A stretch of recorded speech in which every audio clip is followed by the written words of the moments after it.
Hello, my name is Maria S Picone, and I'm reading my poem, A Tree of Crows Can Never Sing a Festive Carol. It was originally published in Zocalo Public Square. His own heart laughed, and that was quite enough for him. Charles Dickens, A Christmas Carol.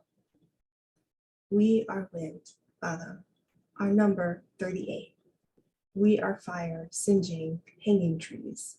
We peck at social media. We loop like suns around this eternal war season.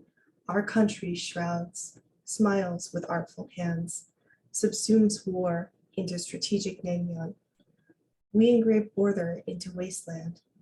We await bounty. If there are three ghosts, the first visitation, spectacle of nuclear haunts, can see them dancing merely across the strait.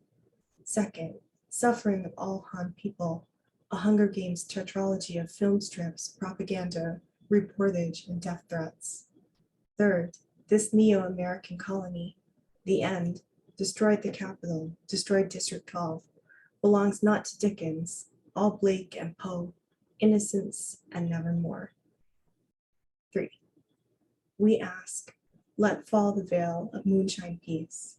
Let fall the snow of nuclear winter. Let fall the kingdom of Lot, the rift, the field of mines. Fall, let us eat, drink, and be merry.